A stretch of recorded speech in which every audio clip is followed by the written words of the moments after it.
time is 6 p.m. I call this regular scheduled meeting of Oconee County Council to order. The date is August 15th, 2023. Our first order of business is a moment of silence.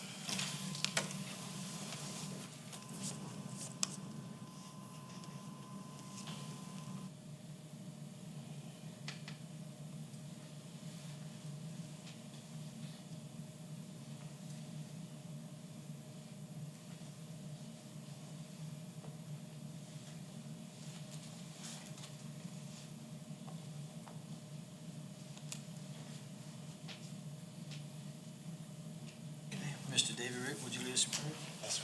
Pray with me. Dearest Father, thank you for your many good gifts, and too many that we're even aware of, but certainly we're aware of our lives that you've given us. And each day we live, each moment we live, help us to be not only appreciative of that, but mindful of how we spend our time, that we use each minute as a gift that it is, in loving you and loving our neighbor and in doing good work. So I thank you for the opportunity tonight to do good work, and I pray we do it in your name, and I pray in your name. Amen. Mr. Earl Cruz, will you lead us in the Pledge of Allegiance? Pledge allegiance to the flag of the United States of America and to the republic for which it stands, one nation, under God, indivisible, with liberty and justice for all.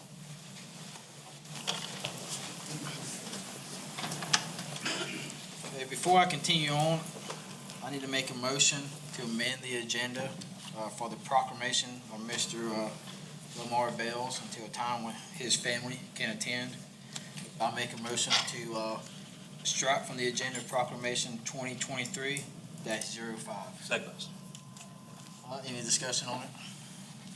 All in favor? It's 4-0. The next is approval of minutes. Approval of July 18, 2023, regular meeting minutes. Have a motion.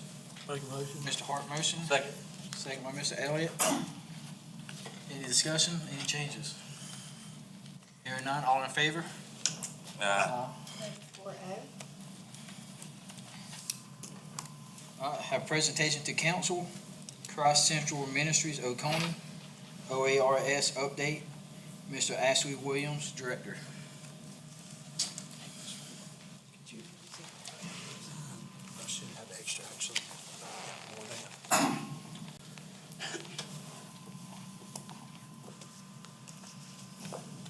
That was my accordion you had.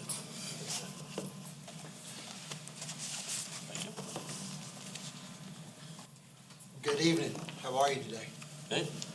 Well, it's an honor to be back up here to be able to share a little bit about ORS and what we've been doing over the past year, Oconee Addiction Recovery and Solutions Program. And I'm going to kind of just fumble my way through this presentation, hoping that I can give you an update of the numbers and the individuals that we've been able to help here in Oconee County and the success rate that we've seen over the past year. The last time I presented was in October of last year, and we've seen a lot of moving forward, a lot of success, programs actually to be expanded in the old jail, which is now the Oconee Addiction Recovery and Solutions Center. So kind of just where we have been and where we are now in 2023. We still do everything that we've been presently doing since 2009. We do the Saturday church meals served on Saturdays to the less fortunate in downtown Seneca. We do families fighting addiction. We help individuals or families that have lost loved ones in active addiction. Oconee Addiction Recovery and Solutions, ORS, is the 30-day residential program. And then we're still working with Ash Tree Men's Recovery Support Program, which is a 6-month residential program. And in that packet that I gave you, you could actually have a pamphlet there, a brochure, that details all of our different programs that we have. So Christ Central Ministries, Oconee's mission is to give hope, is to cultivate change, and restore lives for those seeking recovery from substance abuse. That's what we do. Honestly, that's everything that we do.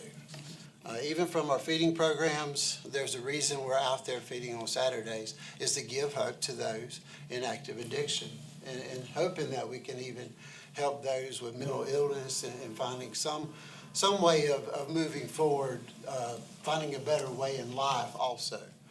Just whatever we're doing, it revolves around helping individuals. Each resource or program provided by Christ Central Ministries Oconee has proven positive outcome of the mission that we serve by today. So the old jail renovated for purpose. And I'm going to go through a couple of pictures here. I ain't going to do the before and afters, but still, just wanted to give you a reminder of what the facility looks like. So the renovation to present, I still want to thank the county for, giving us the opportunity for this facility. Just over the past, couple of years, us being active in the actual facility, seeing the lives that's changed, it has been something really good, I feel, for Oconee County, but for the families in a whole. There's been families put back together. There's been, dads being able to be a father, people, men getting back into the workforce. So I want to tell Oconee County, tell you personally, and tell our county administrator and Sheriff Crenshaw, thank you again, and because of just this wonderful opportunity. So a quick look at Orr's facility. Here's a couple of pictures. There's the entrance, shows right there. The one with the couch, that used to be the control room for the detention center. It's now our day room, and then one of our bedrooms, which sleep 4 guys in the 30-day program. Here's the front entrance, also walking in from Sallyport, some of our murals that we've painted. I like the one about Imagine Recovery. A lot of guys, women that we work with, they've never thought about life without drugs and alcohol. So, imagining something that they've never had is where it's got to start. That's hope. Here's some of our classrooms. These used to actually be some jail cells. This is AA room, and then also a classroom. We use these every day. Front entrance. You can see a lot of the work that we've done. It's not just cement and block anymore. We've tried to soften the inside up with some wood.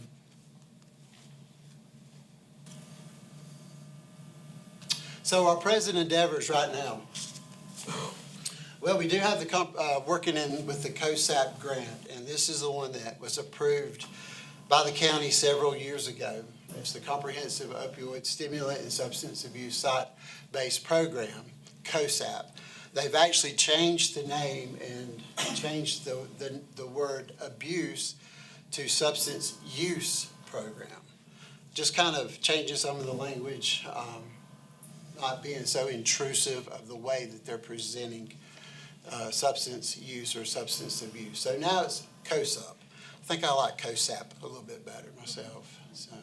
But it was awarded in 2021, and again, with the county administrator's help, Sheriff Crenshaw, and the county council, we've been able to use the funding wisely.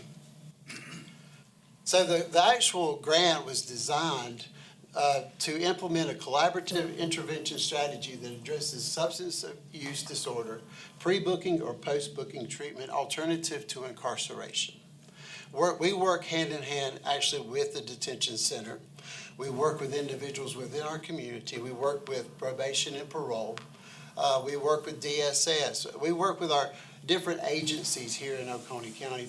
But the main thing that we focus in on is those who have severity of drug overdose and recidivism.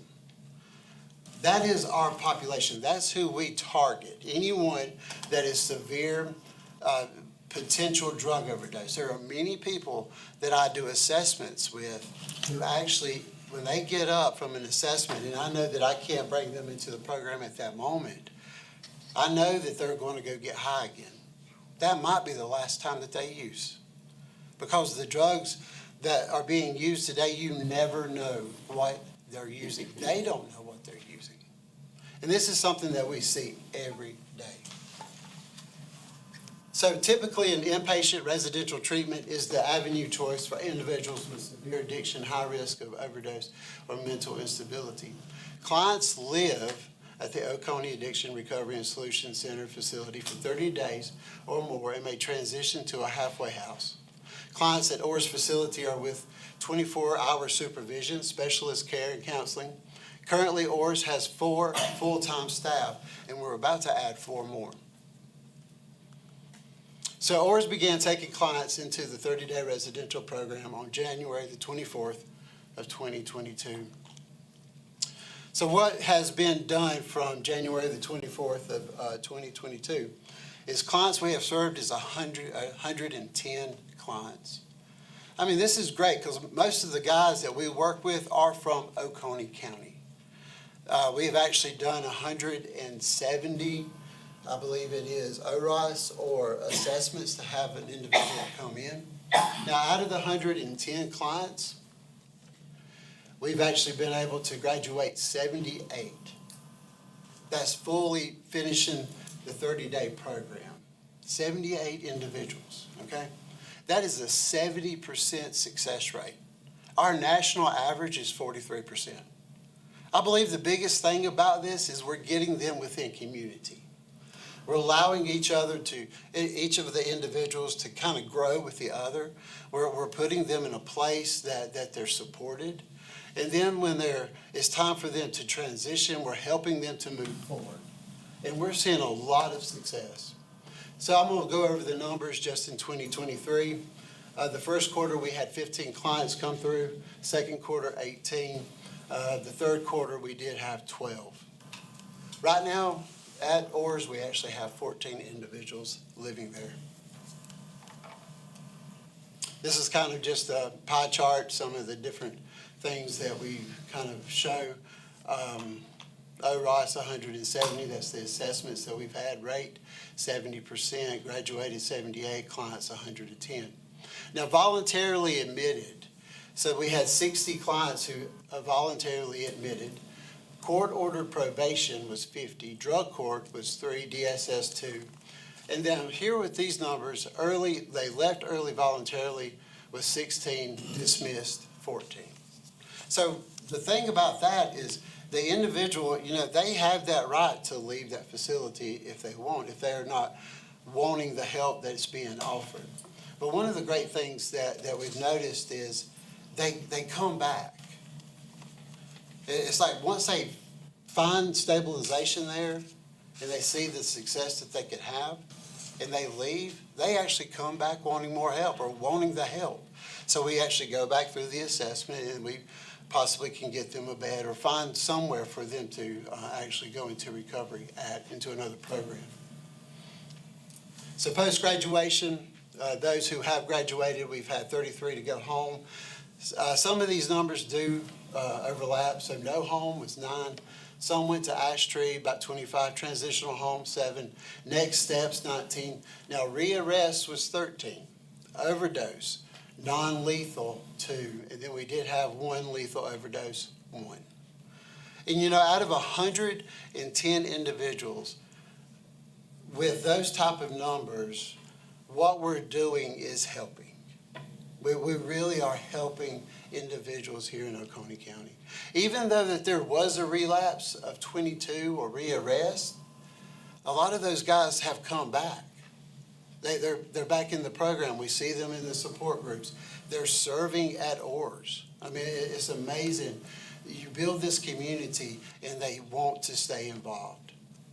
I love this number though. Reunited with family, 57. Job placement, 36. Now, that's us finding job placement for them. That's not the total number of who had jobs. Some of these guys already had jobs. But for us to help 36 individuals find jobs. And so, you're looking at each individual that's come through there, they have a job. It's pretty amazing. So present endeavors. So the aftercare program, what we've done, 30-day program, we actually have expanded our bed space by 6 additional beds, and they are presently full. So that is 14 clients that we're serving in the 30-day program. Now, this is something that's exciting to see happen, but we've actually been given the opportunity to expand our program even more by eight beds. So our 30-day program is now going to go from 6 beds, or 8 beds, 6 aftercare, up to 8 more beds, which will also include the other 8. So that's going to give us around 22 beds. But the alternative to incarceration program will be housed there.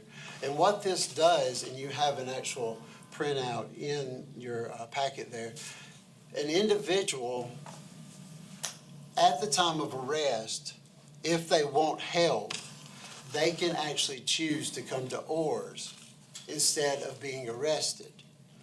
Then the law enforcement or the deputy can hold that charge. If they do not finish their program, they can be charged with it. But if they do come to the program, if they get the help that they need, then they can actually move forward in life without that charge being put on them. Plus, it helps with the bed space within our detention center. This program right here will start on October 1st, and we've actually got 4 new staff that will be helping to facilitate that program. So, future endeavors. This is a big one to say. The startup of a women's program. This is something that Oconee County is in dire need of. The program will have the same structure as men's program. All program curriculum is evidence-based. Women's program will have a focused curriculum on trauma-based needs and moral injuries. I've already worked with so many different organizations, women's facilities, that we already have a team prepared to start a women's recovery program right here in Oconee County. And to see a mom have seasoned mothers and others come beside her to help her to understand how to live life without drugs and alcohol, that's what we're going to be able to see right here in Oconee County. And I'm excited to see the females have an opportunity to do the same as all these men have had over the years. And I'm excited to be able to see families being put back together and these children get their mom back. But a mom getting to be a mom, you know, and you just think about what that mom goes through, that lady goes through, knowing that there's a disconnection. So there's a time of healing that individual has to go through, and we're going to help her walk through that process. So one of the things that has been very beneficial here in Oconee and also in our detention center is the mental health counseling program with Oconee, in the Oconee Detention Center for inmates. And some of the numbers that we've been able to see over the past couple of years, or over this past year, starting in January, a total of 227 has been assessed. 101 people have been seen. 40 requests with 61 referrals. There have been 53 referred over to ORS, and then there's been 59 assessed for ORS. Now, a total number of the people referred to Oconee Mental Health were 10. The mental clinical health counseling aspect in the detention center is helping incarcerated individuals that are going through either acute mental health needs or even some small, maybe mild anxiety, general depression, something of that state, but helping them just to gain the skills that they need to move forward. We also offer group settings. Currently, we have 4 women, 25 men enrolled in group sessions. And then there's been 41 men total have participated, and 9 total women have participated. And this is currently going on right now. And so this actually is being given, this resource, to the inmates in the detention center. So just a few faces that I want to show you before I close today. And some of the pictures come from what we call the Grateful Friday outings, because we like our guys to have gratitude, right? Recovery, that's what? Recovery is part of gratitude. Gratitude is part of recovery. They got to be excited about life. If you're not excited about life, you don't want to do it, right? So here's some smiling faces. That's some of your recovering community right there. And I could go through there and tell you story after story of each one. Some of these guys are in different programs. Some are working in our plants here locally. You know, we see the families there. There's a couple right there. They've got 2 beautiful children. You know, I wish I could go into detail right now, because just in this one picture, it kind of describes why we do what we do. And then you got this bunch. Good people, good guys. They live in our community. Now, there's some of our volunteers right there in the front. It's Miss Johanna, then one of our staff, Sean. Then you got to take them to Stump House. I mean, you know, just being out in nature. And some of the things that these guys say, you know, I ain't been on a hike in, they say, years or whatever, because they're just being consumed by that lifestyle. They don't get out and enjoy life. Now, I did say that we did have one lethal overdose, and he is actually pictured in this setting right here. You know, when I look at this picture, I also look at why I do what I do, and what we do at Oars and why we do it, so that we can see individuals keep smiling and give them another opportunity to have another day. So thank you again for all your help in the Christ Central Ministries of the Oars endeavor. And true change is happening in lives here in Oconee County, and I greatly appreciate it for all that you're doing and all the help that you're giving. Thank you. Do you have any questions or comments? Yes, I do, Mr. Chairman. Ashley, I want to thank you for everything you do. I mean, and drugs and homelessness is number one problem, I think, in Oconee County, and you're addressing probably both at the same time. So thank you for what y'all do. Thank you. Mr. Chairman, I'd like to echo that same comment. What you do and you lead the people to the Lord, I think that's great. And your people to work in that type of work is great. Thank you. A lot of great stories there. You know, we've had, you know, we don't make it mandatory for individuals to actually attend a church service, but over the past several weeks, we've had about 12 individuals to actually accept Christ. You know, but also they're finding that foundation in sobriety, and they're going back home and being men and having good jobs and being successful individuals in our community. You know, that's what I want to see. So again, thank y'all for everything. I just want to say thank you to giving hope to the hopeless, although it's never hopeless because it's in your name, it's Christ. And I'm thankful Christ uses people like y'all to reach into a community.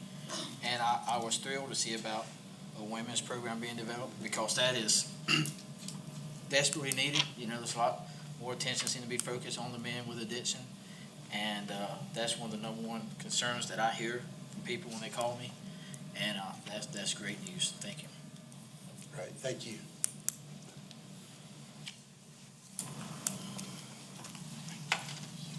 Okay, next is County Attorney comments, Mr. David Root.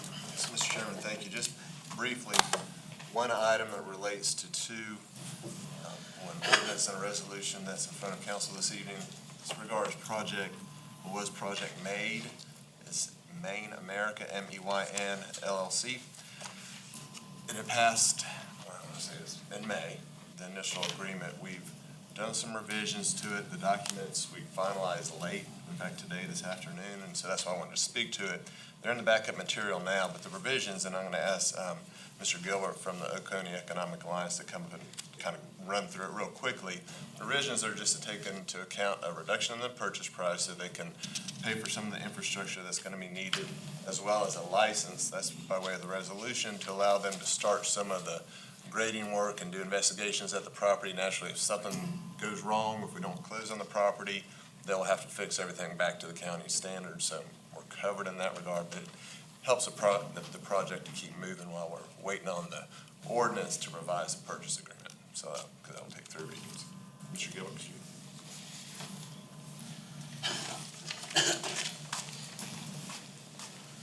Thank Thank you, David. Mr. Chairman, members of the council, I will try to be very, very brief with this overview of what you have in front of you tonight. So Mine America, which is the company that is the distribution of poultry processing equipment that is going to be constructing an 80,000 square foot building at OITP, Oconee Industry and Technology Park, that will create about 25 jobs and an investment of about $10.8 million.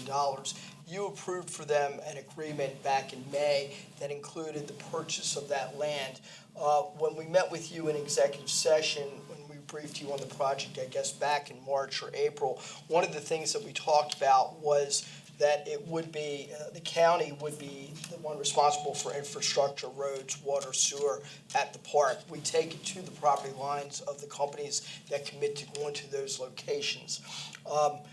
We thought at the time that the water was at the site. We knew we would have to do a road, and we talked about that when we made the presentation, but we did not have a cost for that road. Since then, we now have those figures. They have come in. We were originally selling 32.6 acres to the company at a cost of $725,024 or $22,240 an acre. These costs have come in now. The water line is going to be $50,000 and the road portion is $161,000. However, the company is going to take care of $80,000 of that. What they will do is they will be removing additional dirt and soil from their property and placing it on the roadway, which will then be compacted, and then we will contract with Roads and Bridges to pave that road. So it's $81,000 for the paving, and it's $80,000 to do the preparation and the base work for it. What we are requesting as the amendment is to the purchase agreement, and that is to back off the $50,000 for the water and the $80,000 for the road work that would be done. That's $130,000 off the purchase price. That resets the purchase price at a price of $579,901, and the acres has changed just slightly, going down a little bit to 31.92 acres. But this is typically what we do for projects. We put the infrastructure there at the property, and then they're responsible for taking it to their building. That road will also open up 25 acres of land, or 26 acres, east of the mine project. So now we will have a road there to serve one or two projects that could locate at that site, plus the water as well. So be happy to take any questions either now or later on in the presentation. Have any questions? Great, thank you. Thanks, Jim. Any further, Mr. Reed? Nothing further. Next, we have county administrator comments. Ms. Amanda Brock. Thank you, Mr. Chairman, members of council. I do not have anything this evening. Okay, no comments. Thank you, Ms. Brock. And next, we have a public comment session. A reminder, slight change, instead of 4 minutes, you now have 5 minutes. I'll attempt to keep time on my phone up here. When you get to 1 minute, I hold up the yellow sign, and then when time expires at 5 minutes, I'll hold up the stop sign. So, Ms. Jennifer. First, we have Mr. David Dow. All right, good evening, council. My name's David Dow, and I live in the Richland community. Thank you, as always, for this opportunity to speak. I am here on behalf of the Oconee County Republican Party Chairman, Jim Mann, who is on vacation. As all of you know, the OCRP Executive Committee voted to host a town hall with the county council to discuss the budget and budget process. And actually, the letter went out. I'm just going to read the main body. Gentlemen, the Oconee County Republican Party requests that all members of the Oconee County Council attend a public town hall meeting to provide statements and answer questions regarding the 2024 budget and the budget approval process. This meeting will be for public information purposes only. And then on the 10th of August, we got an email from Councilman Durham, and I just would like to read it again for the record and regarding the request. It says, Dear Chairman Jim Mann and members of the OCRP Executive Committee, I would like to extend my gratitude for the invitation to the upcoming Oconee County Republican Party Town Hall meeting organized to discuss the FY24 budget process. Your initiative to engage in meaningful discussions regarding our county budget is both commendable and appreciated.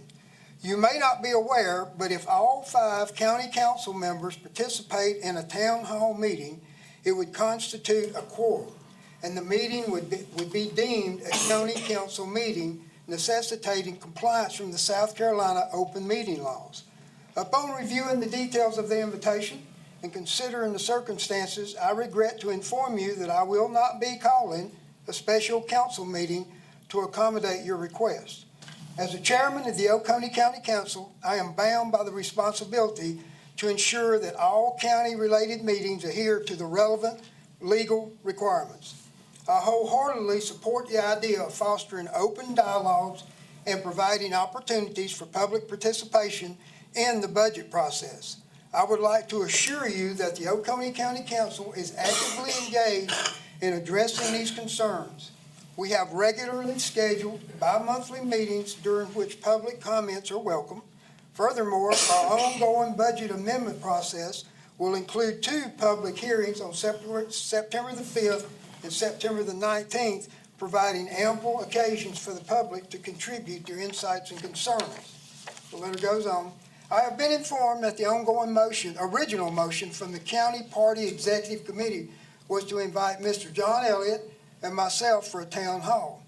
As you may not be familiar with the open meeting laws, I am pleased to inform you that this invitation would be officially extended if it were fully acceptable, as this would not constitute a quorum. I would gladly accept if such an invitation were to be extended, so long as the meeting was moderated by Mr. Riley Morningstar, with questions posed during the town hall meeting remaining unscreened. Questions shall be submitted at the door and drawn from a hat by Mr. Morningstar. It is essential that attendees have the freedom to inquire about all government-related matters without any form of pre-selection. The meeting must also be open to all members of the public. Once again, I appreciate the invitation and the efforts that the OCRP is investing in promoting civil engagement, although I respectfully decline the invitation to call a special meeting to accommodate the OCRP meeting. I am confident that our county's commitment to transparency and public involvement will continue to thrive through established avenues. Sincerely, Matthew Durham, Chairman, Oconee County Council. Mr. Chuck Pinion.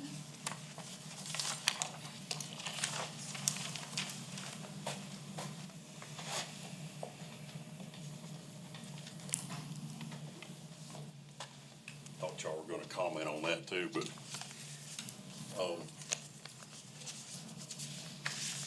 my name's Chuck Pinion with Reality Homes in Oconee County.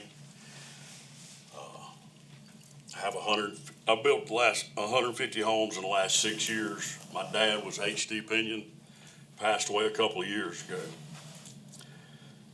And he always told me, son, he said, your last name's Pinion and you were born with an opinion. So try not to make everybody mad, okay? I'm not trying to make anybody mad, but I gotta give you my opinion here tonight. I wanna thank the council for letting me speak tonight and voice my opinion on a certain matter that we have in the county. I built my company on making people happy and meeting closings when I schedule that closing. I appreciate the privilege to speak to you tonight and hope I can be some help. The county mission statement says, provide our current and future citizens and visitors quality services while protecting our communities, heritage, environment, natural resources, and an ever-changing world. In the last 2 weeks, I've had 2 CO inspections, certificate of occupancy inspections with the County Buildings Code Department, where my clients have had to wait 8 to 11 days to get an inspection and hope we pass without future delays. And the re-inspection, if you miss one thing, that's another 8 to 11 days, okay? So we're talking about sometimes in excess, could be 20 days of delay for not just me, for realtors, attorneys, appraisers, clients, and the builder. We don't have enough inspectors and need more money and people. This is a huge problem that affects all these people I just mentioned. Oconee County does not need to go to a third-party system like has been mentioned in the past. We need to fix and fund the one we have. Ask any builder, who is the toughest building codes department in the upstate South Carolina? Oconee County would be your answer. Any builder in upstate would say that. This is not a negative. This is actually a positive. It ensures the best of their ability that people get quality homes in Oconee County. That is a good reputation to have. We've had meetings here before in the past 20 years complaining about building codes departments years ago. This is not the case now. The people in that department that you have now are golden. Great communicators, great people. They work with the builders, they work with the owners, they even work with me. I'm the loudest man up there, but the ladies respect me and they've tried to overcome my mouth. Because I've tried to, when I speak, sometimes it doesn't come out right. It comes out a little bold.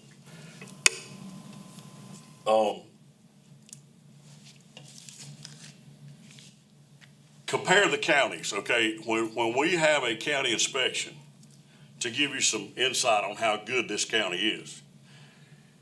If I have an Oconee County inspection for a rough-in inspection on a house I'm building, it takes them sometimes an hour to an hour and a half to do that rough-in inspection. If I go to Pickens County right now, and I did this year, and I built a house, I timed them from the time they got out of the car. It took Pickens County 13 minutes for me to, when I was building my cousin's house, 13 minutes to do a rough-in inspection, and all they did was walked around and said, boy, this looks really good. I actually knew I had stuff I needed to fix before I went to sheetrock in that house. They passed my inspection, went back to the car, and everything was great. Oconee County, hour and a half. They look at every staple. They take pride in what they've done, and y'all have built a great community codes department. We don't need a third-party inspector. Anderson County, 7 minutes, okay? Built a house this year in 7 minutes. 7 minutes, I got a pass on a rough-in inspection in 7 minutes. Hardly even looked at the house. Our inspectors are thorough and efficient. They need more help and more pay, so the rest of them does not leave.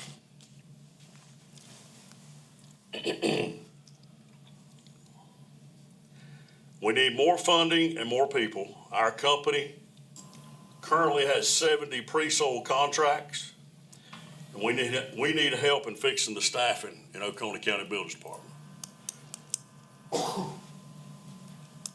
The county building department is not the problem.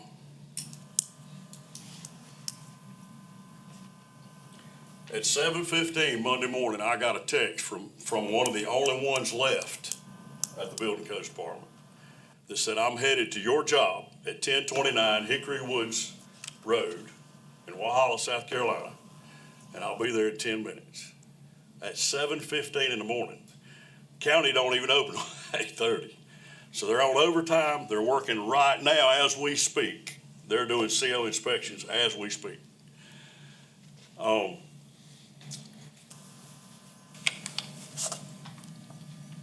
don't know what the answer to this problem is, but I really wish you'd look at the staffing problem with the building codes department and help us get to the next level, because we have a great system like it is, and we have great communicators. Okay? Thank you. Mr. Art Pettit.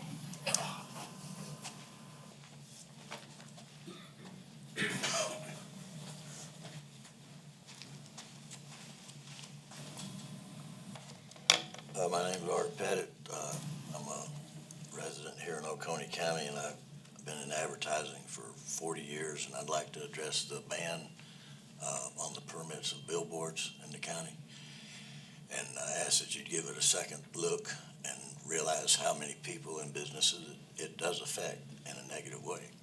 I purchased property some years back with the sole intention of putting billboards on it. It was perfect to put 2 billboards on. And at the time, I could do it, but now I can't.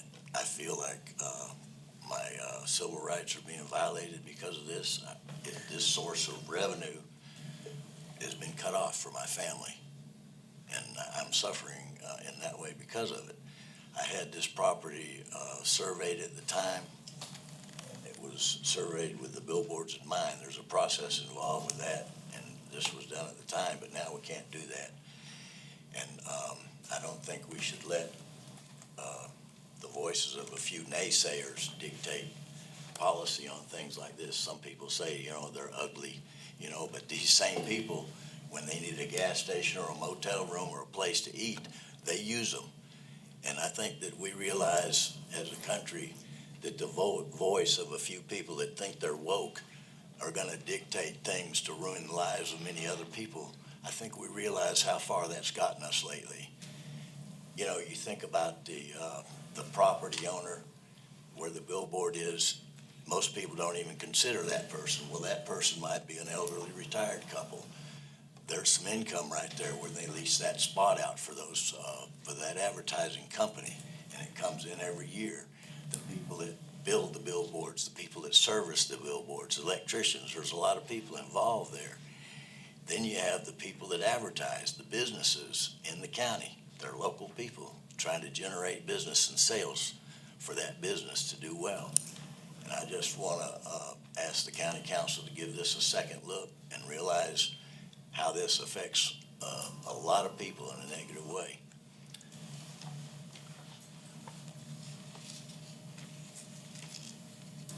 And I guess that's all I got to say about that. Mr. Tony Adams. I just want to make a statement. I left off before. The council will have council member comment following this, so there's no interaction during this portion of it. So, okay, Mr. Tony.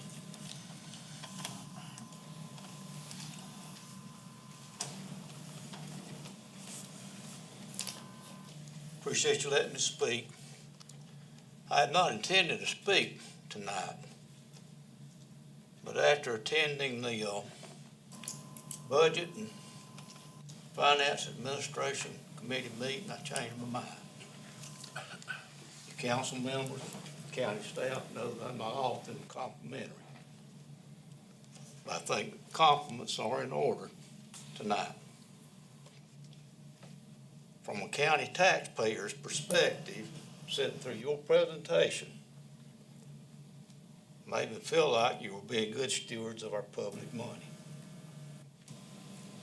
A lot of work evidently went into the budget.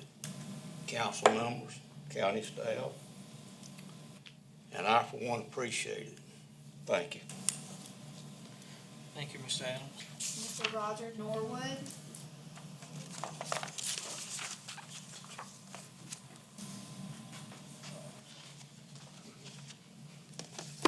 Bear with me a second. I'm not a well person, but I want to read a quote that has been something my dad gave me a long time ago. Courage is not the absence of fear, but rather the assessment that something else is more important than fear. My talk is about free speech. And the public square is widened, and I've always tried to hold my elected officials to the fire, but because of social media, voices get silenced so much easier. And the last time I spoke, I said tactics matter, and it does matter. And I had intended to speak for those people and not come back because of my health issues. But I was greeted here with an invitation to come back, and the next day I received a second copy of the same invitation to come back. And at the end of this, I'll mention a couple of things.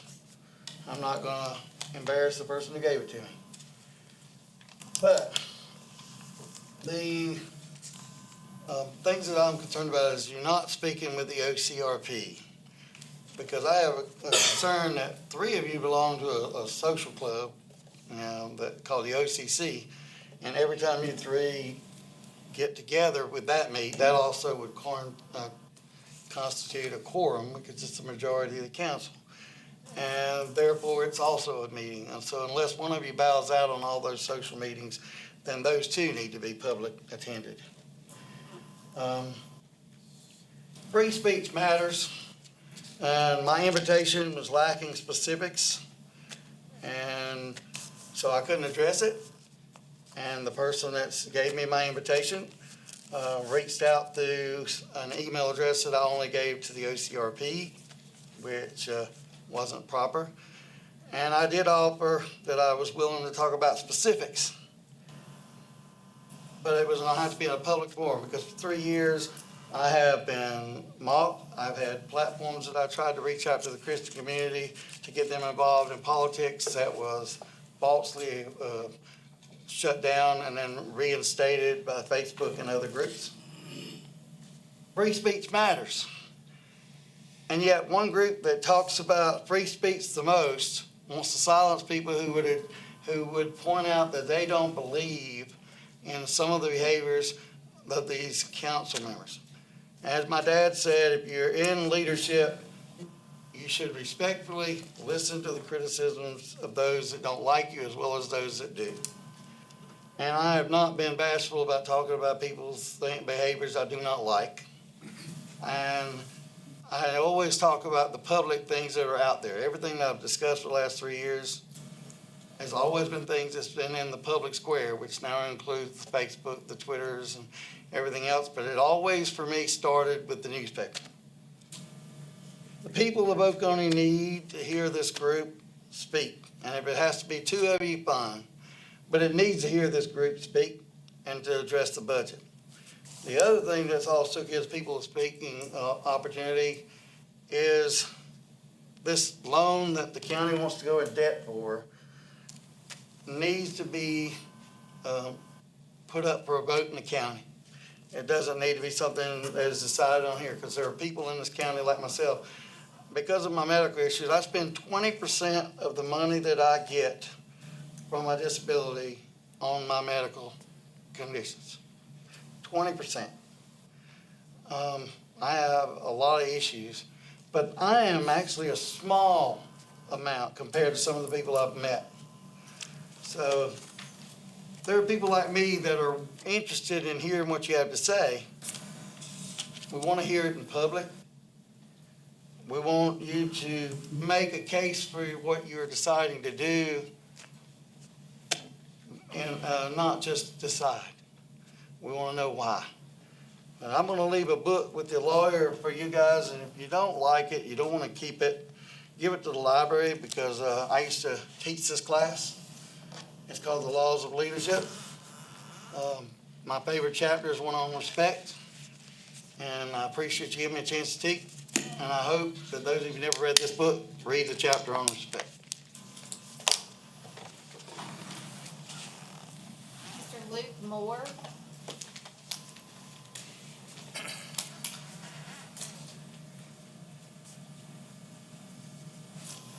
Hey everybody, I'm Luke Moore. I think pretty much everybody knows me. Want to just bring up a couple of concerns I have. I'm not going to come up and fuss and raise sand, nothing like that. But I do have some concerns and questions I want to ask. Number one, can I ask you a question during this? The chairman is good with it? Yeah. I'll do what I can. I can't get too far into legal opinions, but yeah, I'll try to. We had a understanding sent to us at the OCRP that if it was presented as a town hall meeting, that it would not constitute a quorum and they would be able to proceed. Is that true? Okay, Mr. Chairman. I'm glad you brought that up because there are a couple times I've heard about this that it was attributed to me referring to somebody else that I said it was okay. I've never talked to anybody about that and certainly wouldn't have said that because it's not. So anytime you have a quorum of council that's convened to either discuss or take action, but discuss, sit alone, could constitute a quorum if it's over a matter for which council has jurisdiction, which the budget is. So yeah, I said that absolutely constitutes a public meeting. Can happen, but you just have to have notice, agenda, let everyone attend. So it can happen if there's an agenda, a notice, and everybody can attend? Correct. Perfect. you have to have minutes afterwards, not a big deal. I think last time we did it off-site was at the Clemson. We had an annexation issue over there in 2017. We all had a meeting over at Clemson City Hall. So yes, it can happen remotely. All right, so that was one thing. The other thing was, we've been told by people who were upset that we was wanting to invite all five so that we could have everybody's opinion, that we could just come to these town hall meetings, or these county council meetings, and we could have everything discussed here, which is not true, because as you can clearly see right now, y'all can't talk to me. And so you can have your comments afterwards. However, I cannot do a follow-up question. So if I ask you something and you tell something that I have to want to go deeper into, I can't. So we could drag this out for months on the same questions. So I really do hope that y'all will find a way, maybe reconsider, for us to be able to have all five. That way we could ask everybody questions, and everybody who's represented can hear from their representatives. The other thing is, this ordinance right here, 2023-13. Now, that's looking to borrow $25 million. Now, if we do that, number one question I have is that going to force every future council, until that's paid off, to put an additional line item on their budget to pay for the principal and interest of this choice? Number two, can we get a list of where every bit of that money is going to go? Where did the number 25 million come from? Was it pulled out of the air? Is it a slush fund, or is it broken down and you understand we need 5 million for this, 4 million for that, this much for that? Has it been looked into to that depth, or was it just chosen? And these are things that I can't just come up here, you turn around and tell me, and then everything be fine. This will be months of us doing this back and forth. So I really do hope you will reconsider and find a way to attend the meeting, everybody. We're not all going to agree on everything. We don't. But it shouldn't change anything about whether or not we can all have the comments and discuss it. There's been times I've been wrong. When I apologized, made it right. There's been times I've been right, and when I am, I don't apologize. But this right here is a big concern of mine. And also, I would like to point out another thing. We've been told that we could just email our representatives, which is not true. And I can show that by, I've sent Mr. Durham, I've sent you 2, and you've not responded to either one of them. I don't know why, but you chose not to speak to me. It's cordial, will be cordial, but you choose not to speak to me. So either way, just want to see if I can find out details where all this money's going to go. And I heard that we was looking to only pay the interest for the first year on this $25 million. What would be the purpose of that? Because if you don't pay any toward the principal for the first year, does that not extend the loan or make more money be paid by the future councils? Is it basically keeping this budget as low as possible while increasing others? So this is all our money. Every one of us, this is our money that's being spent. So I do think that we should get a good detailed list of where it's going. A year or two ago, I was part of the group that was in here raising sand for a line-by-line budget. I felt like that was the right thing to do. I still feel like that's the right thing to do. I'd like to be able to see these line-by-lines myself. And if it's available, I'd like to just know where it is so that I can look at every single line. The things that y'all discussed, the things you tweaked, where your numbers come from, I'd like to see it all too. But either way, I'm not gonna take up all your time, but it's not always as easy as being approachable, because when I send the email, nothing happens. And that was a decent, thank you. Mr. Chris Childress? Hey, good afternoon, council. Just wanted to take a minute to invite you guys on Sunday, October 15th at 2 p.m. The Kiwi Fire Department will be hosting a 30th anniversary celebration, as well as the inaugural presentation of the Chief Ed Golf Award. 2023 is kind of in a roundabout way what we're calling the 30th anniversary of the Kiwi Fire Department. We were founded in 1993 by Kiwi Key, and then in 2004 became a special tax district. Fire department actually went into operation during the first call in 1995, but the ball kind of got rolling by Kiwi Key in 93. So looking back over 30 years, we wanted to honor Chief Ed Golf, who was Kiwi Key's first fire chief. He retired from Columbia Fire Department, retired up to Tomasi, was recruited by Kiwi Key to pretty much build a fire department from the ground up. So he helped design the first firehouse, design the first fire truck, and served as chief until his retirement in 2004. Unfortunately, Chief Goff passed away a few years ago, and we just want to honor him as well as people that have helped make the Kiwi Fire Department what it is today. So we created the Chief Ed Goff Award, and there's about 8 or 9 individuals that will be getting that award on Sunday, October 15th at 2 o'clock.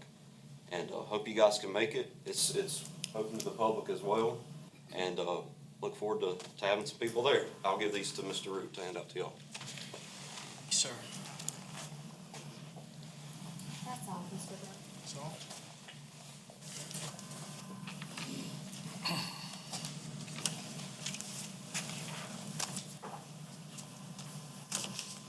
Next, we have a council member comment.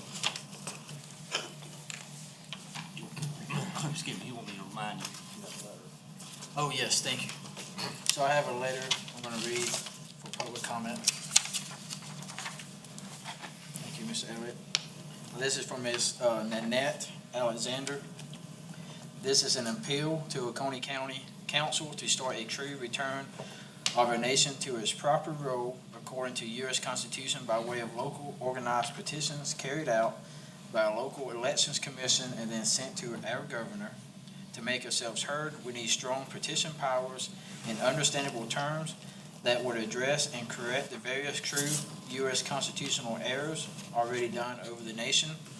In my earlier years, I became aware that Oconee County had an ordinance that detailed how a petition by the people could or would be allowed, but the petition opportunity seemed to be too limited as a do-it-yourself affair.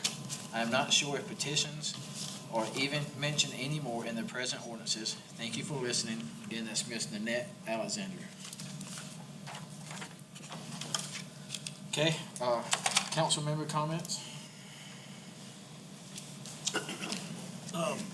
Mr. Chairman, on Mr. Pettit's discussion of signs, I was against putting this moratorium on it, and I think we need to put it on the agenda to knock that moratorium out, because it is affecting the businesses. It's just like him, that's a livelihood that he has been participating in for the last 40 years, and because some people think that they're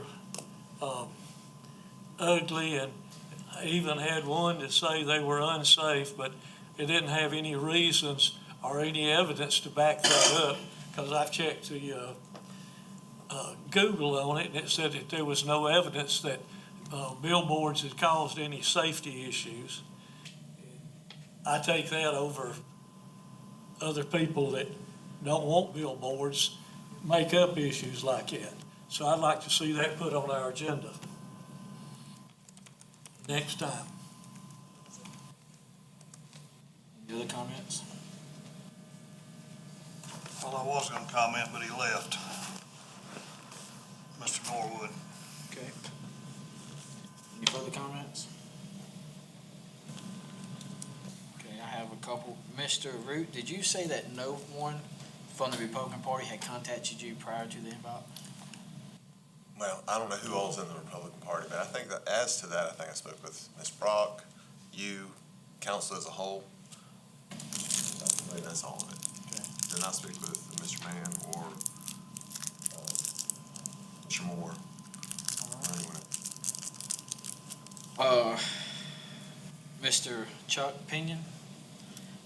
And I'll let Ms. Brock speak to this when I get done. I know there's staffing issues, and she's actively trying to fill those positions, and they have to get certified license in that process. I appreciate the comments you made about the building codes department's professionalism. I own and built my own house before I was on council, but it took me about 3.5 years to build it because I did as much work as I could myself. And one gentleman, at least I think he's still with the county, he may have been gone now, but he was here a few weeks ago, but he had just started shortly before that time, was building inspector. He was very professional, and I think he may be the only one still with him. But They was very thorough, like you said, and as an owner builder, I think I failed only one inspection of my final because I didn't put the numbers on my post. But they went above and beyond. They helped me think ahead to future inspections. Like, hey, you might want to think about looking at this, and that's quality service, and I appreciate you pointing that out. And Ms. Broughton, can you speak to the staffing? Mr. Chairman, members of council, thank you, Mr. Pinion. I really appreciate your kind words. The dedication of the 3 inspectors we have left in building codes is, one, unbelievable. And you're right, they're probably out at this minute inspecting. We have a tendency to overwork and underpay specific departments when demand is just at its peak, which the building codes department is. While you were speaking, I did have an opportunity just for the public's reference. It's, the building codes department is responsible for doing inspections on any structure that requires a permit, which means anything that you see sticks and bricks going up, including renovations or modifications to an existing home within the county. Since July 1 of 2023, the building codes department has received 424 permits, 71 since last Monday. This year, they've done 920, and when I say this year, that's since July 1. 920 inspections with 3 inspectors, and 160 just last week alone. So I really appreciate the kind words, and we are terribly sorry you were 8 to 11 days out. I don't know that I can work them any harder. What we can do, and I don't know if you were witness to the budget discussion earlier, is to start to address some of the salary discrepancies in departments that are hemorrhaging employees, specifically those that are boots on the ground type work. It's very difficult to get someone who can learn at the pace in which they're having to learn. They may be inspecting a residential basement one day, a large commercial metal building the next day, or a 400-unit student housing complex the next day. So it's a very complex and diverse set of skills that are required for the position. I don't know how. I have heard your name, so it wasn't bad. I appreciate that you said that you were colorful, because I don't know how that they've been able to maintain the way that they have for as long as they have without this sort of hiccup in the road. I hope we can get through this as quickly and painlessly as possible. We will be addressing those salaries as quickly as we can. The certification process is lengthy and complicated, and as long as council approves for staff to remain on, we help those staff members reach those benchmarks so that their skills on paper and their certifications are up to date for those inspectors to be able to do the specialized functions. So for residential, for instance, you have to get your residential commercial, or your residential mechanical, your residential general, and then your residential electrical. So there are different disciplines even for each one of the distinctive types. We have 2 in-house that are fully capable of doing those sorts of inspections, and 1 that is catching up as quickly as he possibly can. Mr. Brock? Yes, sir. Mr. Hedden on the billboards. I kind of remember that it was before I was on council, maybe when I was running, maybe before, and I remember there was a moratorium on billboards. Is that what we're operating under, or is it an ordinance now? Chairman, Mr. Reed, thank you. it's an ordinance. It doesn't prohibit all billboards. If there's existing billboards, ones that were obviously built before the ordinance was enacted, they're allowed to stay, obviously.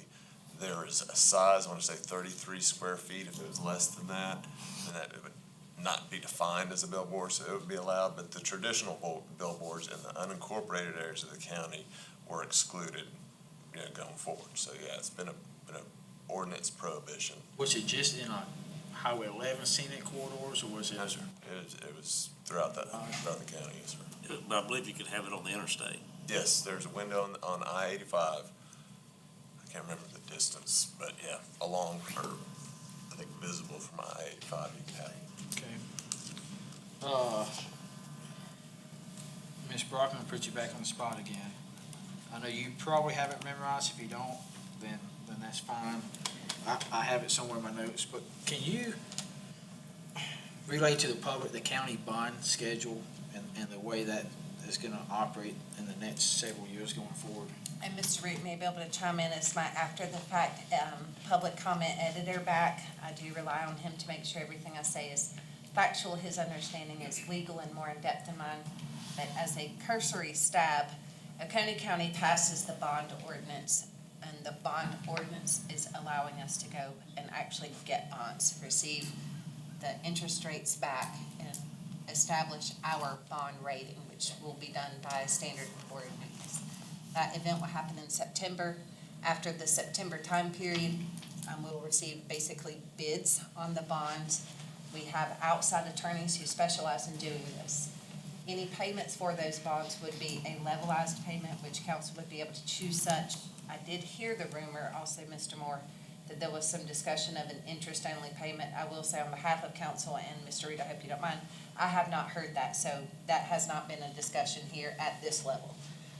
We do have a very open communication regarding this bond, but I do want to state there is a certain amount of non-disclosure requested on our side because a portion of the bonds will be utilized for economic development purposes, and we could be giving away our secrets, if you understand.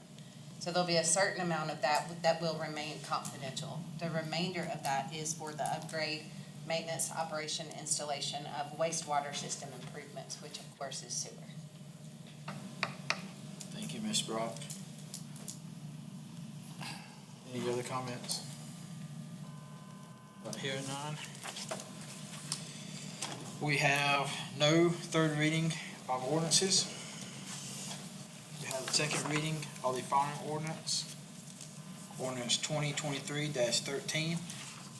An ordinance authorizing the insurance of general obligation fund in one or more series, tax exempt or taxable in an amount not to exceed $25 million for the purpose of designing, acquiring, constructing, installing, equipping, or rehabilitating various capital projects, including wastewater improvements and related equipment, authorizing the county administrator to prescribe the form and details of the bonds, providing for the payment of the bonds and the deposition of the proceeds of the bonds, providing for borrowing in anticipation of the insurance of the bonds, and other related matters. Have a motion? I'm on motion. Motion, Mr. Hart. Second. Second. Any discussions? All in favor? That is 4A.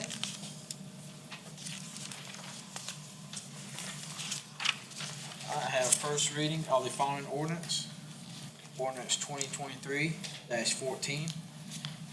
An ordinance authorizing the execution and delivery of addenda to the lease agreements between Oconee County and the Foothills Farmstead and to the Fair Youth Center Incorporated in order to effect the transfer of certain property from the Fair Youth Center lease premises to the Farmstead lease premises and other matters related thereto.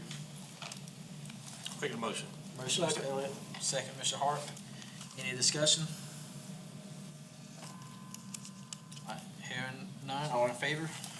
That is 4A. All right, ordinance 2023-15.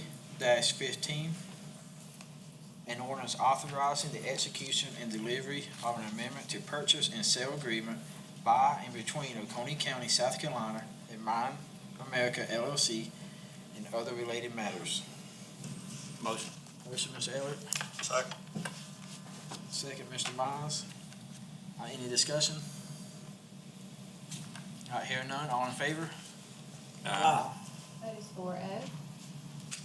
I have an ordinance 2023-16, an ordinance to amend and supplement ordinance 2023-01, which established the budget for Oconee County and provided for the levy of taxes for ordinary county purposes for the Tri-County Technical College Special Revenue Fund, for the Emergency Services Protection Special Revenue Fund, for the Road Maintenance Special Revenue Fund, for the Bridge and Culvert Capital Project Fund, for the Economic Development Capital Project Fund, for the Parks, Recreation, and Tourism Capital Projects Fund, for the Debt Services Fund, for the Veteran Services Special Revenue Fund, for the Capital Vehicle Equipment Fund, and for the creation of the Emergency Services Capital Vehicle Equipment Fund, all in Oconee County for the fiscal year beginning July 1, 2023, and ending June 30th, 2024, in order to effect a supplemental appropriations and other matters related thereto. So moved. Second. Mr. Elliott, second, Mr. Hart. Any discussion? I would like to say I appreciate all the work that's went into this, and I apologize I wasn't at the 4:30 meeting, but I did listen on my drive in from work. And Ms. Brock, outstanding job on the presentation. I think you presented very clearly. There's no other discussion. All in favor? Aye. That is 4-0. First and final reading of the following resolutions. Resolution 2023-12, a resolution consenting to the assignment and assumption of a fee agreement by and among Epic Clemson LLC, Epic Clemson Street LLC, 8110 Jacobs Road Ground Owner LLC, in Oconee County, South Carolina, and other related matters. Do I have a motion? Make a motion. Ms. Hart, motion. Second. Second, Mr. Elliott. Is there any discussion on the matter? All right, hearing none, all in favor? That is 4-0. All right, resolution 2023-13, a resolution authorizing the execution and approval of a license and indemnification agreement by and between Oconee County and Mine America LLC, allowing Mine America LLC access certain real property in the Oconee County Industrial and Technical Park to perform certain work and other related matters. Motion. Motion, Mr. Miles. Second. Second, Mr. Elliott. Any discussion? Yes, I'd like to just here again, welcome, Mean America LLC to Oconee County and look forward to growing with them. Any other comments? Hearing none, all in favor? Aye. That is 4-0. Mr. Chairman? Yes, I'm so sorry to interrupt. May I please have a motion to make a correction? It was a Scrivener's error, ordinance 2023-16. If I may read off the correction and then accept that as a motion.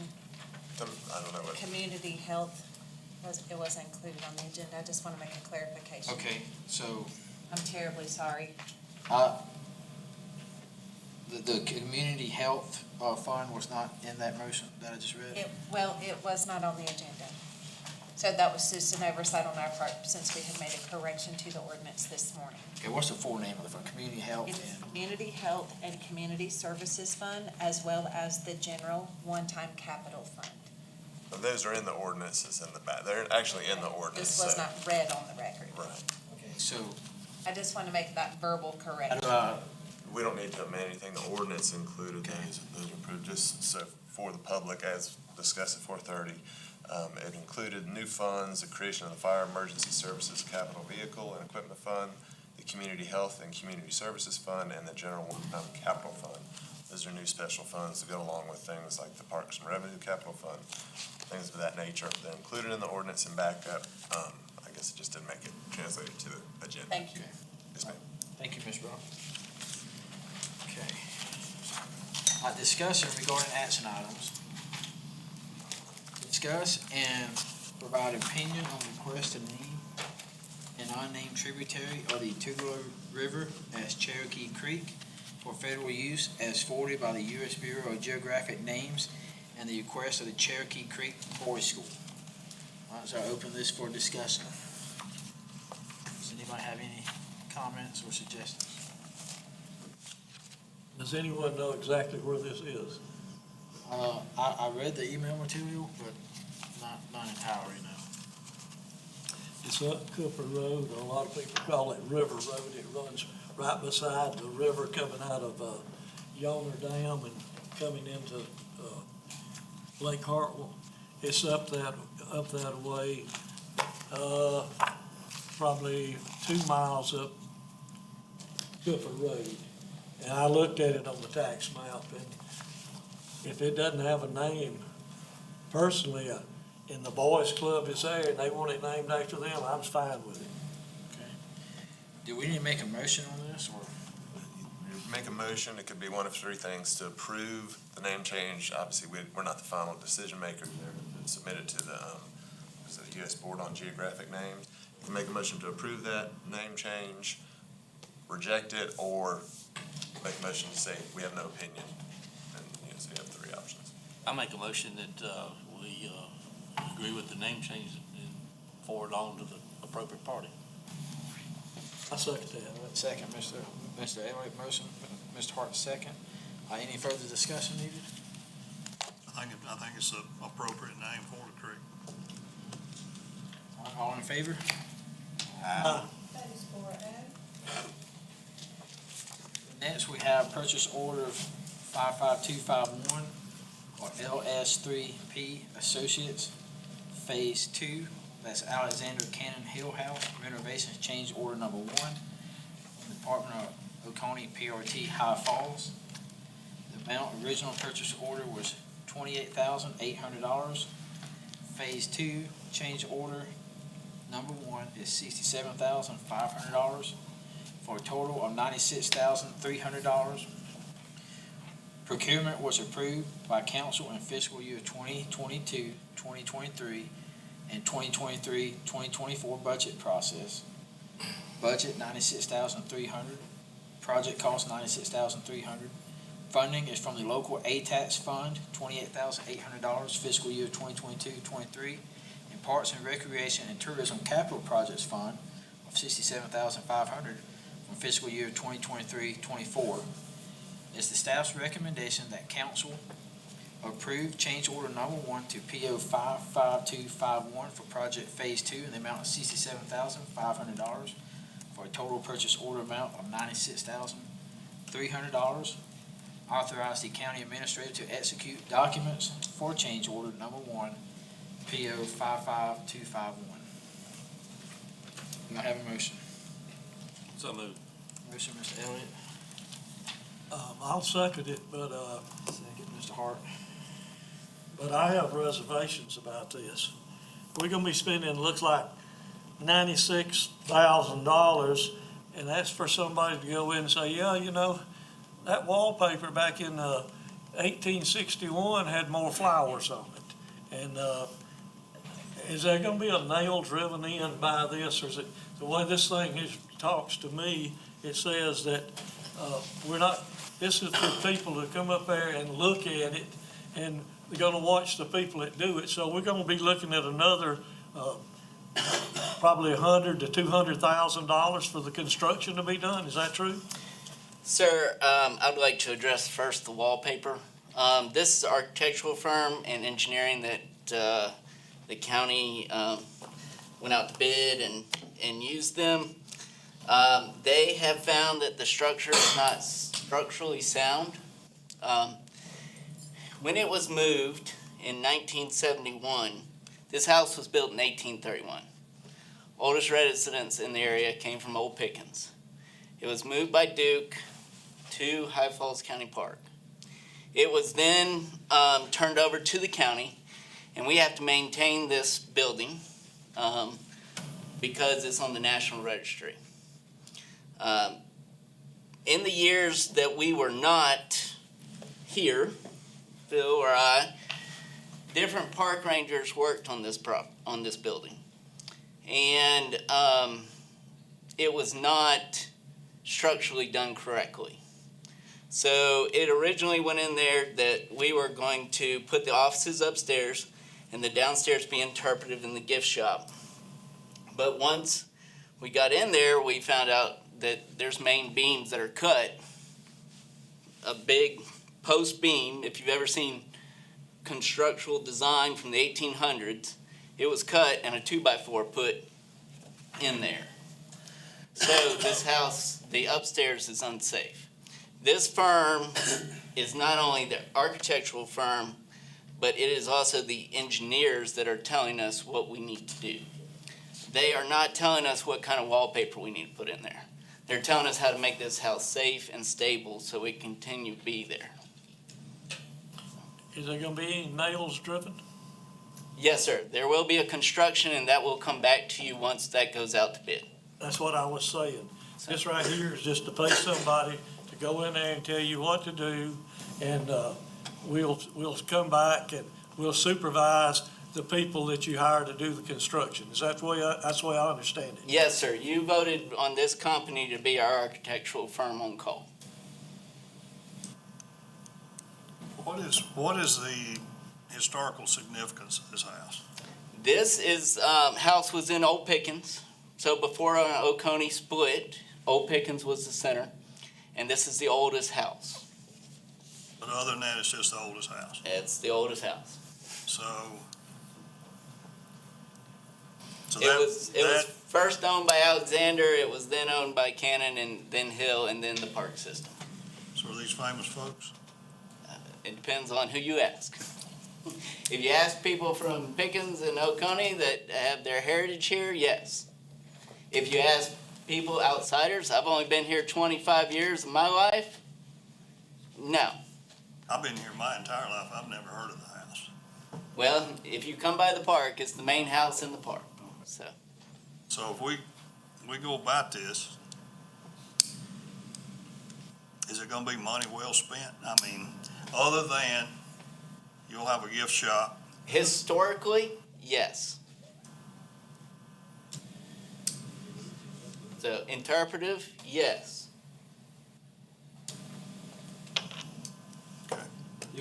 Do we have any deadlines for this? I don't know that I can answer that, Stephen. No, not that we're aware of. I've been to High Falls Park, went there a lot as a kid, but I can't police the house either. If y'all would like me to take you in there, I'd like to just make a motion to table it, Yeah. and then let's investigate it, and then kind of see what the plan may be going forward after the engineering firm. So I'll make the motion to table it so we can. okay. If y'all would like, I've got cards over there. If y'all would like email, I'm county email, so I can take you through the house, show you what the National Historic Registry is requiring, and what we have to do to keep it to that level. Yes. I'm good with what you'd have to do to it. I just was wondering what was so historically important about it. Apparently there's something if it got put on the National Registry. It's the oldest residence of Old Pickens. It's no longer there. So. I think Mr. Rue has a parliamentarian. Yeah, point of order or question. Is a motion to postpone until September 5th or until you have enough data? Could table it, it would kill it if it Yeah, wasn't okay, I correct. just want to postpone, so what would that be, just motion to Postpone postpone? until September 5th or until Yeah, I don't you want have to put a enough. deadline in case, somebody, wants to rely and can't, so, motion to postpone, and just, I ask staff to make sure that we don't encroach on any type of. I'll second deadline. that. Yeah, anytime y'all want to look at it, just let me know and we'll go over there and take a look. Okay, I have a motion and a second. Go ahead, Mr. I still got a question. Yes, sir. The county is gonna be putting out this $96,000. Is there gonna be another contract laid on this to go in there and refurbish it after we got these people walking around gonna supervise the construction, or The are we looking at supervise- another, spending more money on this besides this 96,000? Yes, sir. If I remember correctly, Samska is the project management firm that was voted on by council to be a project management firm. They are involved in this. We are not doing this in-house because we in-house can refurbish South Cove like y'all have seen. We have done many projects at South Cove. Once you start getting into a construction of 1830s, that's specialized. And I'm good, but I'm not that good. So we turned it over to people that know what they're doing. Nick Gamble just left. Have engineered drawings. Yeah. I can't just, Yeah, we can't take it out to construction bid until this is done. And they've already been there with lasers. They have 3D models of the whole thing. They have some rough drawings, but we don't have any drawings yet. So. I would just like to take a site visit if it's not a deadline crunch, and I'll spend some time with Mr. Hart and Mr. Shirley too, and just Yeah, get a better picture of it. sure, no problem. So I have a motion and a second to postpone Till, until, we'll do it as soon as we can. I mean, unless somebody can't make it by September, whatever the next meeting.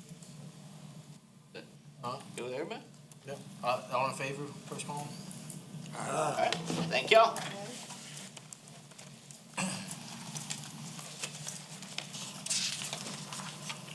Okay, next we have maintenance building for Charram County Park.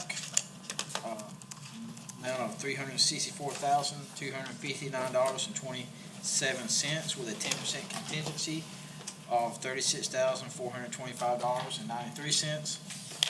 Amount of $400,685.20 from the POT department. Procurement was approved by council in fiscal year 2023-2024 budget process. Budget was $400,685.20. Project cost $400,685.20 with a balance of $0. Funding for this project is from the Parks, Recreation, and Tourism Capital Projects Fund. It is staff recommendation that council award the purchase and construction of the maintenance building for Charram County Park to Cedar Forest Products LLC located in West Olive, Michigan, in the amount of $364,259.27 plus 10% contingency in the amount of $36,425.93 for a total award of $400,685.20. Authorize the county administrator to execute documents for this project and sign any change orders within the contingency amount, and approve waiving the county permit and plan review fees for this project. I have a motion. So moved. Mr. Elliott, motion. Second. I'll make second for discussion. Anybody have any discussion? yes, sir. What's the size of this building? Mr. Hart, it is 40 by 60. With an overhang in the front. Yes, sir. 12-foot overhang in the front. Yes, sir. And 3 12-foot bay doors. So currently, we store all equipment outside. Well, after reading this agenda, on the way back from breakfast, I passed by a building that was a metal building. It was new. So I turned around and went back and knocked on the door, and a lady came to the door, and I asked her what size was that building, and explained to her that I was on council. And she said it's a 50 by 70. I said, can you tell me how much you paid for that? She said, right now with the concrete floor and everything in it, we got $120,000 in it. And it had 3 big ports that you could drive a fire truck in and maybe set another one on top of it. It's probably 12-foot, 14-foot doors. It was, in fact, with this, we could put three of those buildings up for what this one's gonna cost. I shouldn't ask you this on the record, so please don't respond publicly, but if you have the name of the company, I'll take a card.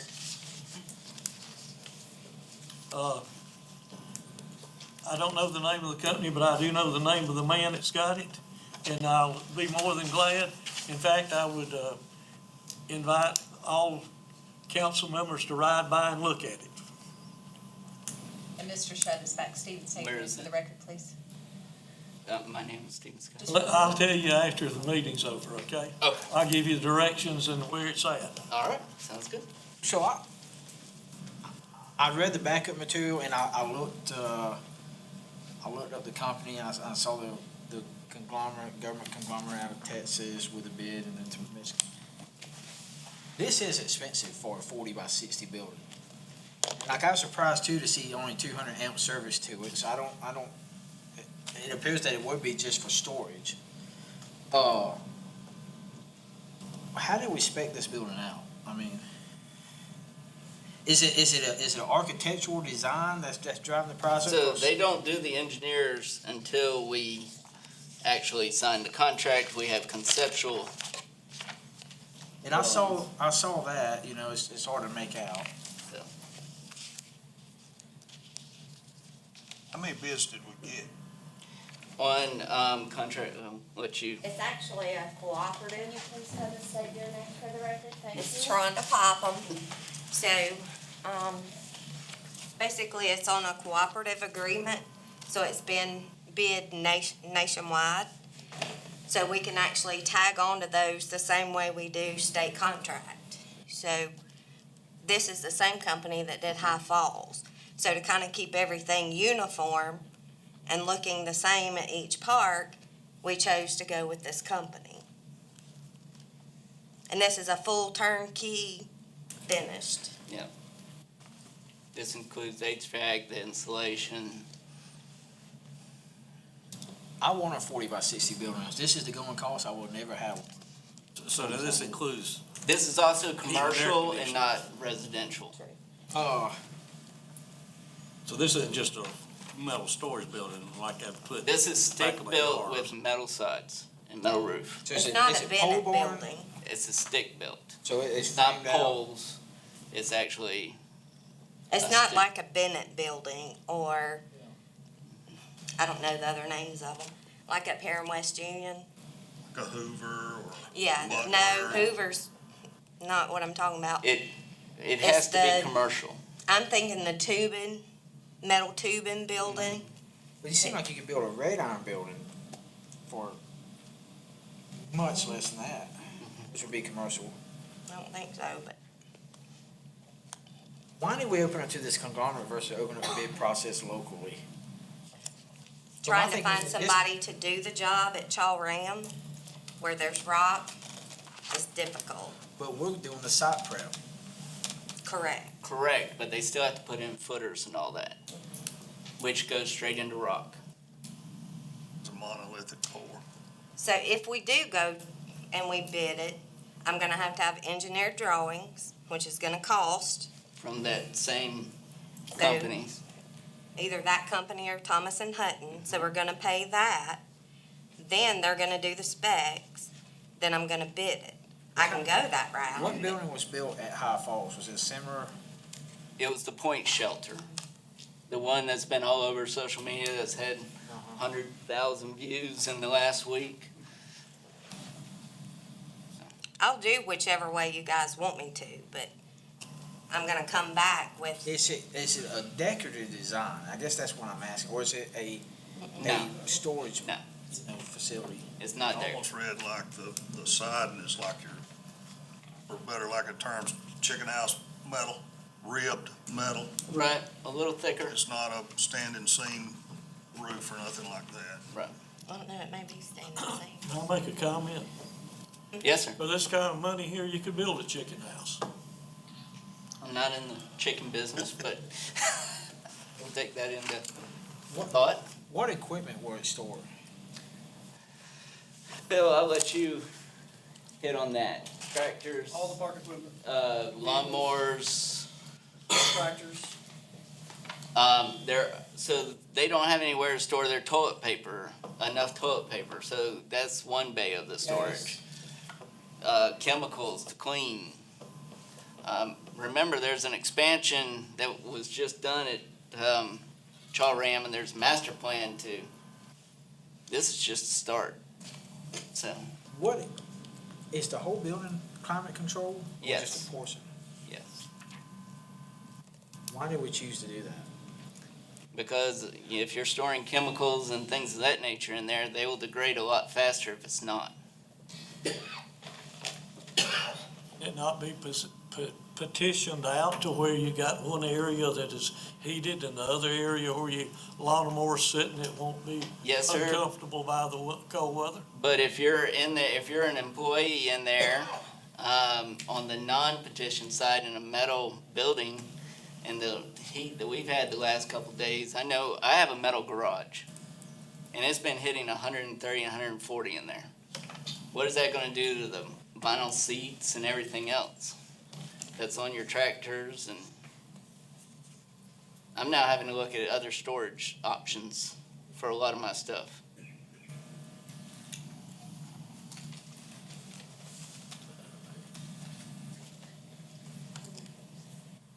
I'd recommend bidding it out. Let's get some more cost estimates.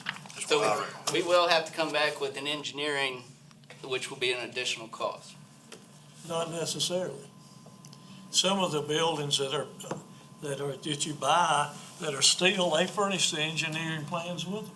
We'll need a commercial building, and we will have to take that, the drawings, plans, and we will have to put that out to bid. So the What if ones it you're talking already- about, Mr. Hart, they Huh? don't include electrical, plumbing, heating and air. All those things will have to be done separate if I go to West Union and get a quote on a metal building. We'll have to have an MEP plan. They don't include concrete. I mean, you have to get all those things separate when you get a Bennett building or a Cardinal building or, You know, when we built the new firehouse at Bounty Land, so we had the engineered drawings, which they've been modified since. But, I mean, we put those drawings out to bid. And you're just saying we'll need to have a drawing set of a 40 by 60 building. Yeah. Yeah. Put out the set. So we'll have to bring an engineering, but Bounty Land was from a design build from previous years ago that had been bid out and awarded to Jay Davis. So we went back on that one and had plans. And this is plumbing. Is there a restroom facility in there? Is there? no, there's not a restroom facility. You can't put a septic back there because of rock. The rock.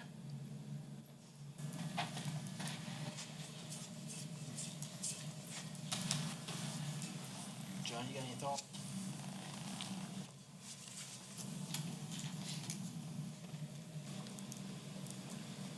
I'm gonna agree with Don on this, that, we possibly need to get some more bids on Well, this. let me 'cause- say one other thing too.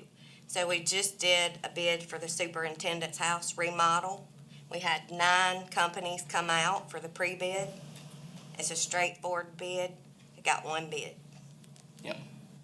There's just not, there's too much private industry right now.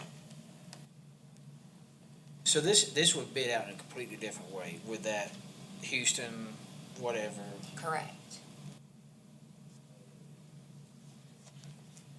So it'd have to be a whole new Okay. bid.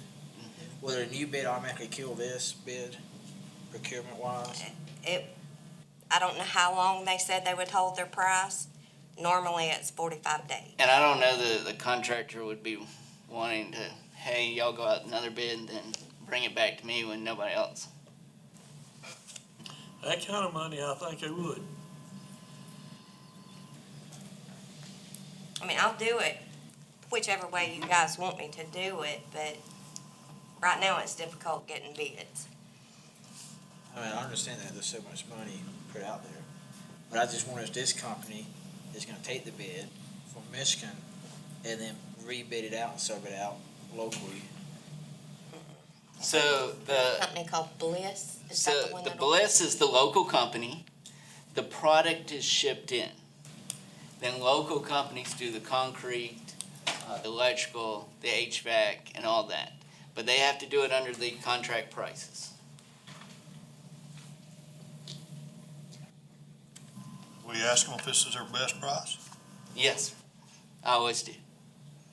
The high fault shelter was the same way. The shelter shipped in on 18-wheelers, and they had local companies put it up, do the roofing, do the concrete.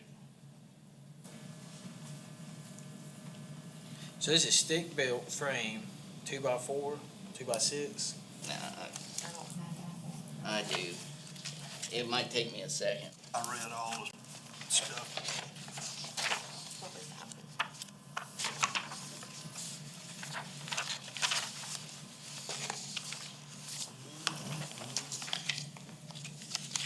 What's the size, Miss Brock, of the Bounty Land fire station? It's got living quarters in it. I don't have Square footage? Like the footprint, like this is 40 by 60, you know? I'm sorry. I don't know right off the top of my head.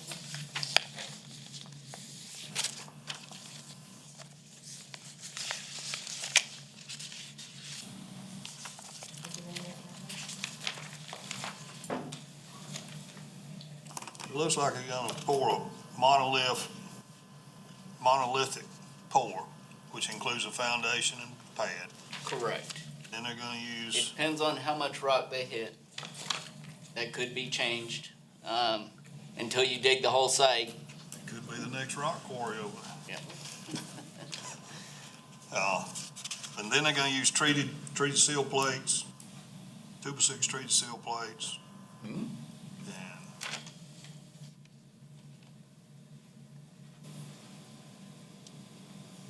pre-engineered wood trusses. This is not even gonna have a metal truss system. No, sir.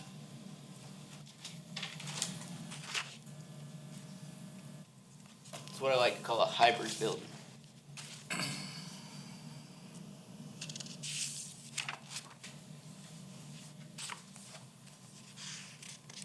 We're saving money by not, sheeting and putting siding and doing all the fancy stuff that we've done on some of the other, and going with the steel siding. So there's no OSB, it's gonna be the metal screwed straight to the. That's our understanding, yes, sir.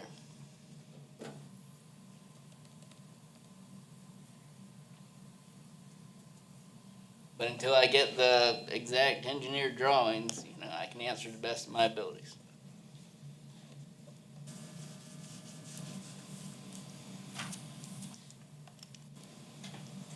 So what trusses, 4 foot on center? It's all stick built. According to this.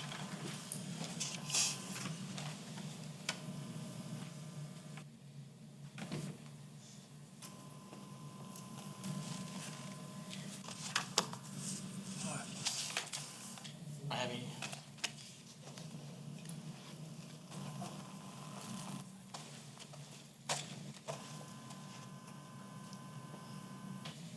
The address on this thing. Hold on, let me get a piece of paper right here.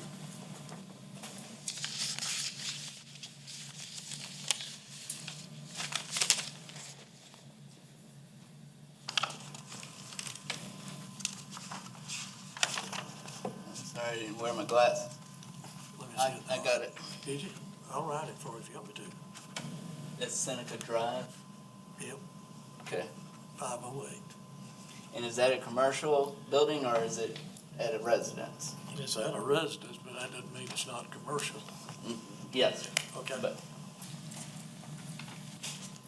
Do we, somebody have any other questions? All in favor? What are we voting on? The, Buying this building? yes.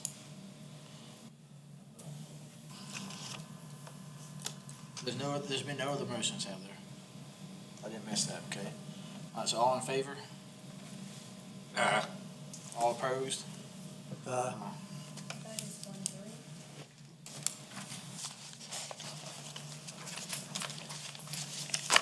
All right, next I have RFP 23-03, electronic monitoring services from the Sheriff's Office and Detention Center.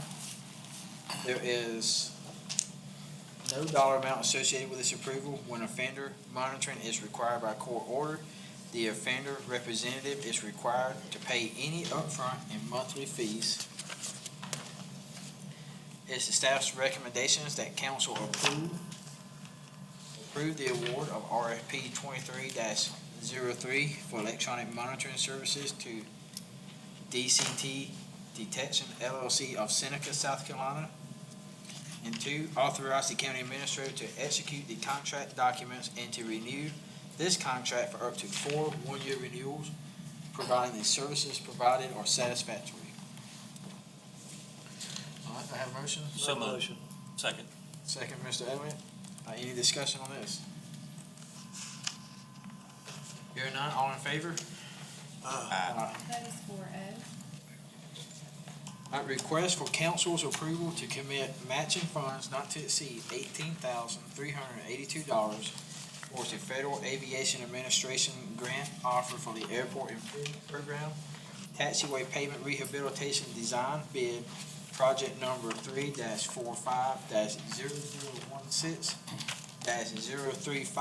3-45-0016-035-20 23, and the Airport Bipartisan Law. Airport Infrastructure Grant, project number 3-45-0016-036-2023, and to authorize the county administrator to accept and execute the corresponding FAA grant offers.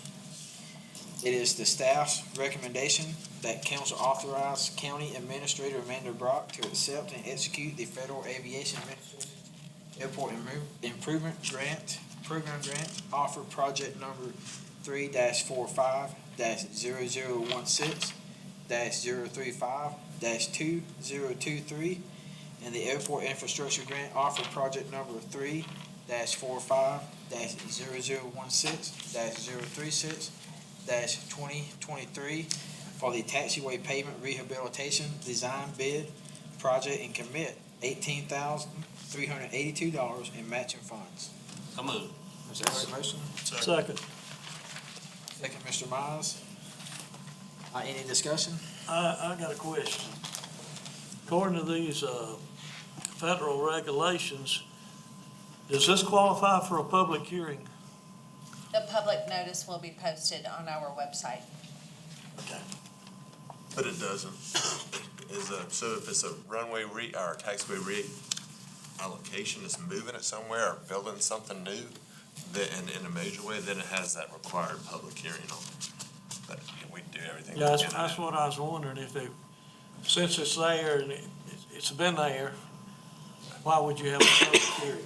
That's right. It doesn't apply. That particular clause doesn't apply. Okay. Thank you, Mr. Reed. So we get the taxiway rehabilitated, and we're gonna spend $18,000, and the state and the FAA's gonna chip in $405,000. To me, no brainer. 300, I think it's more than that. Well, it's $368,000 and, excuse me, 18,000. I counted 18,000 twice, but anyway, so it's less than it's. Yeah. Anyway, 300. It's a deal. It's a deal. Either way. 5%. Yeah. Any other discussion? Hearing none, all in favor? That is for F. Council committee reports, law enforcement, public safety, health and welfare, Mr. Mize. Okay. The Law Enforcement, Public Safety, Health, and Welfare Committee meeting, we held July the 18th of 2023. And we had some very good discussion with several of the departments here in the county, first being the Emergency Services update by Mr. Scott Crine, Director of Oconee County Emergency Services.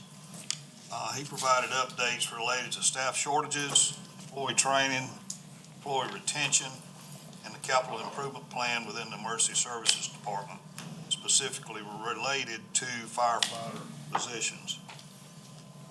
Next, we had law enforcement update from Sheriff Crenshaw. He addressed the committee regarding employee retention within Oconee County law enforcement, the detention center, and dispatch, along with requesting increased pay for deputies to help recruit and retain them as employees. Then we had a discussion from regarding to constructing an alternate tipping area for passenger vehicles at Sunken Landfill. Swain Steele, Director of Solid Waste and Recycling, provided that update to the committee regarding an alternate tipping area for Phase 2 at the landfill, the tonnage increase, the expected life of the landfill, and equipment and staffing. Then we discussed commercial junkyard ordinance proposed by the Planning Commission. Mr. Root provided an overview of the changes made within the junkyard ordinance.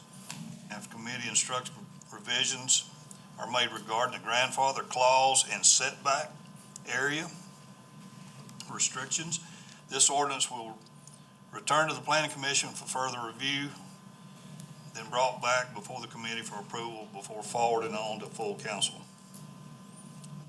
Also in that discussion of that junkyard ordinance was a discussion of electric vehicle battery disposal.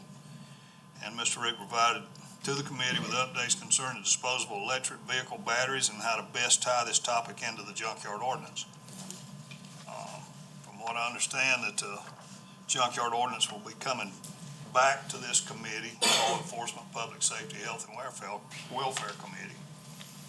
And the next Law Enforcement, Public Safety, Health and Welfare Committee meeting is scheduled for Tuesday, September the 19th at 4:30 p.m. Thank you, Mr. Mize. Mr. Chairman, I thought that was voted down in, planning. The planning commission did talk about it. Their motion, I believe, was to trash the ordinance. Regardless, that is their recommendation. Obviously, council takes action, so it'll come back to the law enforcement committee, as Mr. Mize stated, with the recommendation from the planning commission that no further action, I reckon, take place on it. One more go around. All right, next we have board and commission appointments. The Agricultural Advisory Board has an open seat for District 4 with no questionnaires on file. All right, next I need a motion to enter executive session to receive legal advice and discuss resolution of King versus Oconee County, etc. all. 2, discussion regarding an economic development matter, Utica Mill Project. 3, council discussion regarding a contractual matter related to the town of Salem, City of Seneca, City of Walhalla, and City of Westminster. So moved. Motion, Mr. Elliott. Second. Second, Mr. Hart. All in favor? Aye.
Let's see here.